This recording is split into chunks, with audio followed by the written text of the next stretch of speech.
Hello there, I'm Scotty. You're not. Continuing with Pick 10 Horror for the Return. We're on Venom. No, not the Tom Hardy movie. This is a voodoo slasher film from 2005, directed by Jim Gillespie and produced by Kevin Williamson. Yeah, it's a Scream clone.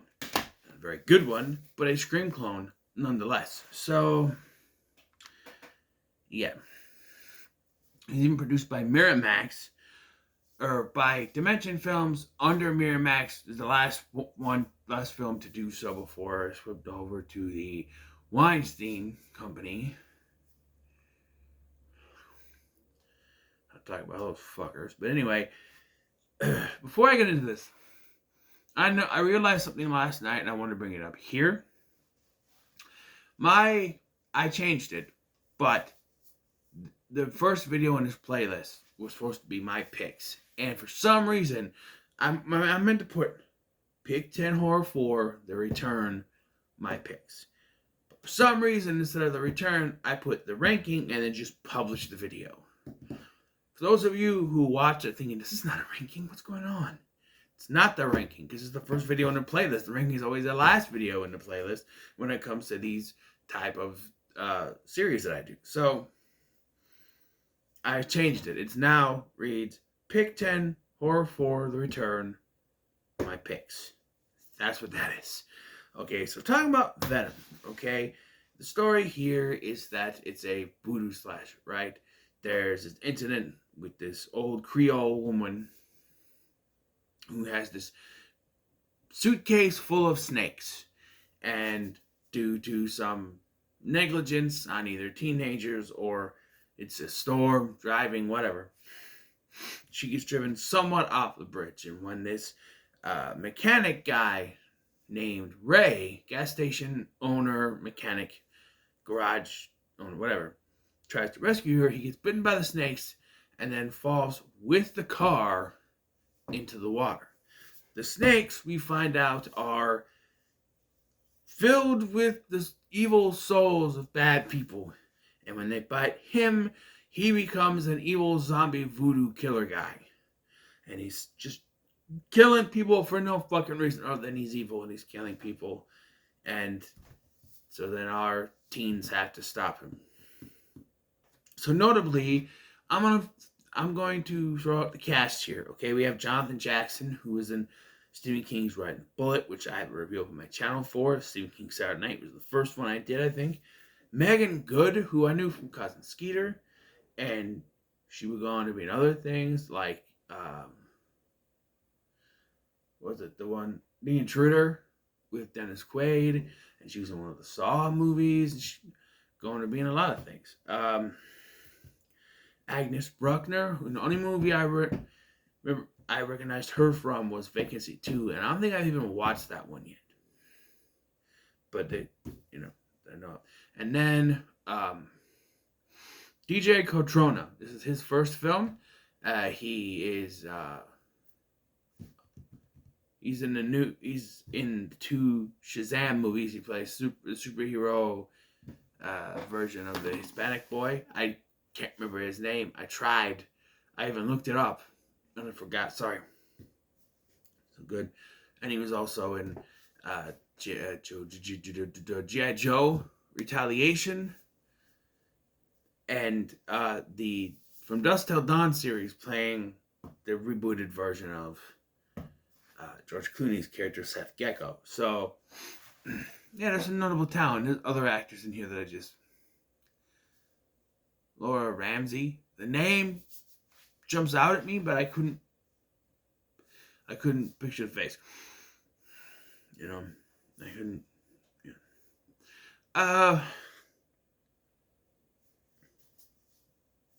So I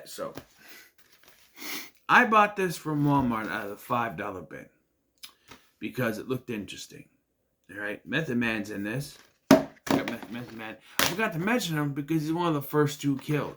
The first 2. Okay, so when you hear, oh, it's a slasher, so black people must die first, or black people always die first in slashers.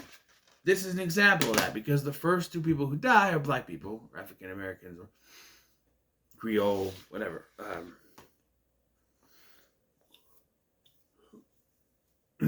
Yeah, so there was times I was kind of nodding off, and there was stuff going on. I could hear the score playing, and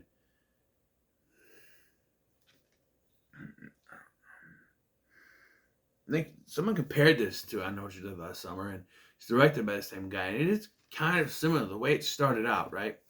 So you have these teens. There's this burger joint, which you see about 1,000,000 times. It actually starts out with the Creole woman finding this suitcase full of snakes, unburying it from the ground for some reason. It's never explained what she was doing out there, why she was doing it. She just has this suitcase, and she, walks off. We're at this burger joint, and we meet our characters. Eric, who is our lead male, played by Jonathan Jackson. His best friend is Sean, played by DJ Catron. There's other characters, Ricky, Tammy, and whatever her names are. They are nothing. They're just victims.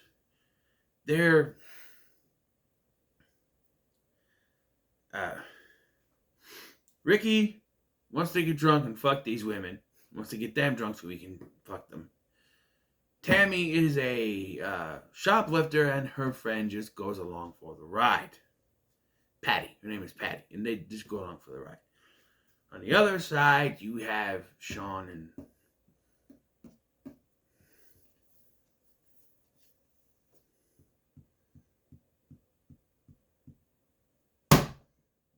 Eric. I'm looking right at his picture. Sean and Eric. Eric and Sean. This is not Boy Meets World, although Jonathan Jackson does have the right strong hair. But anyway, Sean is currently dating Rachel, who works in the burger joint, and Eric is dating our main female character, Eden, who also works at the burger joint. And so does Cece, Making Good's character. They work at the burger joint. The three women work at the burger joint, and then the men just kind of sit there. It's like, we have this location. There are 3 different locations in this film, and that's it. We have burger joint, garage, house. That's it. I don't think they have enough money to do much with this. But we find out that Eric and Eden are on the outs because she wants to go to a college in New York, and he wanted both of them to stay closer. And, okay, so biggest issue with this movie is that they set up plot points that just don't pan out at all. And this is one of them. The whole discussion about who's, he wants them to stay together. She wants to go to New York to kind of get away from this. And there's an argument which leads to Ray, who is Sean's father, showing up, played by Rick Kramer. And he was at the burger joint, and then he's driving, hey, you gotta stay out of the road. And this leads to the Creole woman almost going off the bridge. Like I said, when Ray goes to help her, he goes to grab the suitcase. He's attacked and bit by the snakes, falls into the river. She is saved, but dies anyway. I don't understand why they both just didn't stay in the car and then drown. He saves her only for her to die from her injuries, and then he dies from apparent drowning, but they do find a bunch of snake bites on him. And right away, Cece shows up and is all worried because she already knows. And that's she's sort of the exposition dump. Sean, despite being in high school, is already an alcoholic, and he has issues with his dad, apparently. But Ray comes back to life, and he kills the coroner, and then he kills the deputy, which is Method Man. That's nice. Thanks for making a cameo. He's dead. Because this was in the time Max was trying to get rapper cameos in their horror flicks. Like, LL Cool J worked out in Halloween H2O, so they put Busta Rhymes in the in Halloween Resurrection, and now 3 years later, bada boom, Method Man has a cameo in Venom, and that's all it is. I thought he's gonna be like a main character. No, he's cute. The design of Ray when he's turned into this thing, he's kind of meh. He just looks zombified with not very good makeup. And speaking of effects, most, if not all, the kills are off-screen stuff. You only see aftermath. They didn't have enough money to show you the gore kill shot. You just see the aftermath. And it's, it's rated R. There's a lot of F-bombs thrown around. But, like, I don't know. They don't show the gore shots. It's just after effect stuff. And some of them are like when the two girls are attacked at the garage, right? You don't see what happens. You don't even see what happens to Patty. And when Tammy's trying to find her, she's attacked. And then eventually Sean finds the aftermath, but it's just like a puddle of blood and smeared, and he dropped like a snake, I guess, but you can't tell what it was. It just looks like blood smears. Like, they didn't have body effects, Usually they take body casts, copies of them, but no, nothing. Nothing there. Nothing.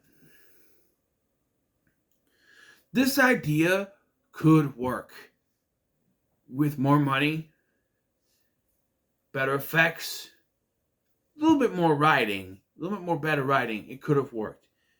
But given as this was produced by the Weinsteins, notoriously stingy with money, and also just dumped off direct-to-video, we weren't going to get anything good that way. So let's talk about the second plot point that doesn't pan out. So, Sean has always had a problem with his dad. They're disconnected, whatever. And when he and Eric are at the garage, he finds a picture of Sean and his dad when they were younger, showing that Ray did care for him. Doesn't go anywhere. You think, oh, I see what's going to happen. This picture is going to set up something where Ray's about to kill Sean, but he can't bring himself to do it because he loves his son, and then Sean's going to be able to kill him and end the movie, or Eden's able to kill him because of it. Nope. He ends up killing Sean with a hook, and he mortally wounds him, and then he dies inside the house, and they use him for a voodoo. It's a voodoo doll because he is the same blood as Ray, so he can be used as a voodoo doll. I don't know. I don't know. And again, this is number 2. They're in the house. Most of the other scenes are just outside. Is really what it is. Like, I don't know. Cece explains what's going on, and she's like, as long as we're staying inside the house, we're safe. But of course, you can't have characters listen, because if they stayed inside the house, movie wouldn't happen. So you gotta have people who don't listen despite being told to stay in the house. They don't listen. People are going outside, people are running around. And when they do get in the house, they break their own rules by having Ray use an object that's not him. He uses a chain to break through the window, a hook and chain, whatever, and grab Sean, which I guess still goes with the rules because he didn't actually do it, so he used another item to break through the window. I guess. I don't know. I don't know.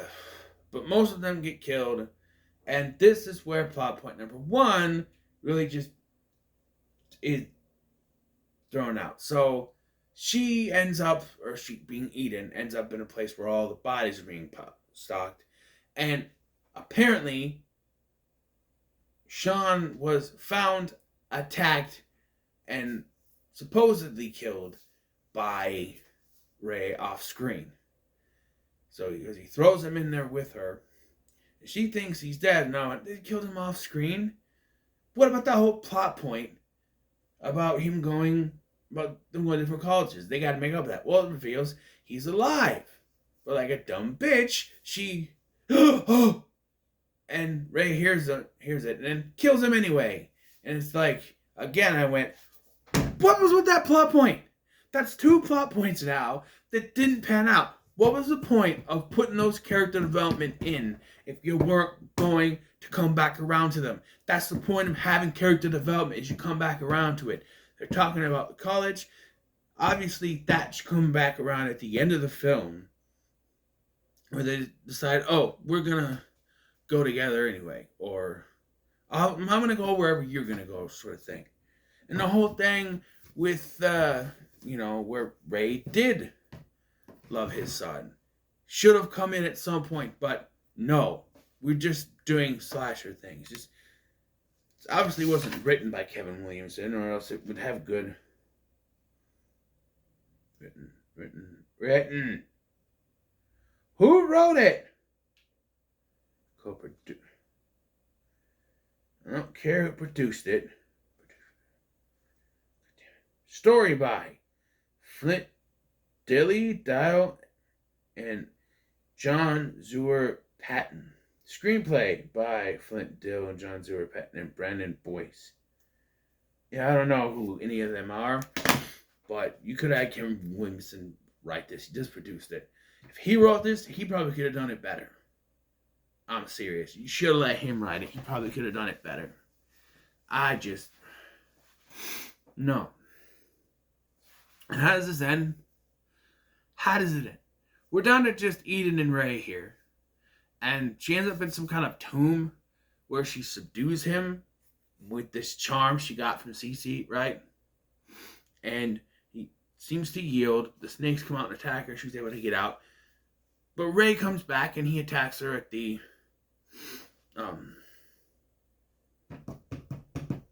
garage, because only 3 locations. And she's able to kill him using his own truck. And then she staggers off. And just when you think it's over, they have the balls to tease a sequel to this. Having 2 snakes come out of the dead body that's now cut in half. I'm like, yeah, there's no way there'd be a sequel to this. Look, I gave this the benefit of the doubt when I bought it, but this is bottom of the barrel slasher fun. The idea, what makes it so bad is that they had a good idea with this. This should have been written, produced, and made for theaters. An idea like this cannot be done cheap, throwaway, direct-to-video bullshit. This should have been produced for theaters with more money, more budget, so they could do more with it. This just doesn't, no. You should have had Kevin Williamson write it. And for the love of God, you should have pitched this to another studio besides Miramax Dimension Films. Because the Weinsteins would not, they saw this and went, yeah, this can make us a decent chunk. And decided to just throw it direct to video. Because that's what they did. Oh, well, just make us a little extra money on the side. We don't need to put too much into this. And that's what they did. It's just, given the budget, like the actors in this are not bad. They're just not giving anything to do. Like Jonathan Jackson, Megan Good, Agnes Bruckner, they're all great actors. Even the guy who plays Ray is great. They're just not given good enough writing or good enough stories. You set up this story, I keep coming back to this, with them not, going to different colleges, and what are they going to do? And then that doesn't go anywhere.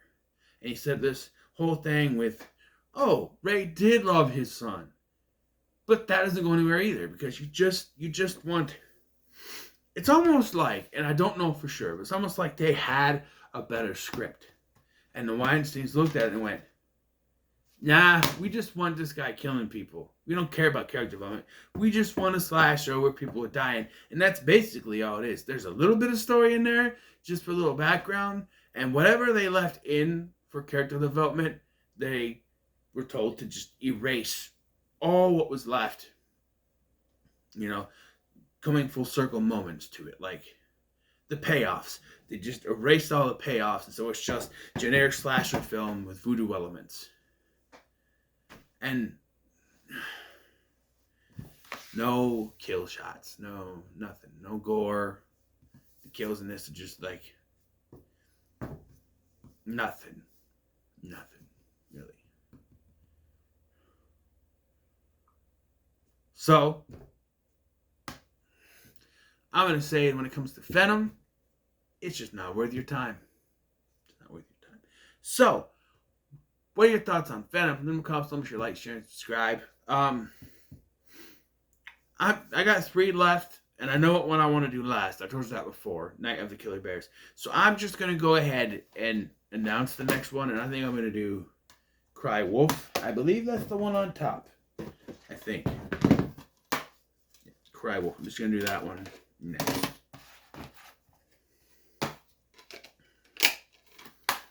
So that's the next one I'm doing. So thank you for watching. I'm Scotty, and I'll see you in the next one.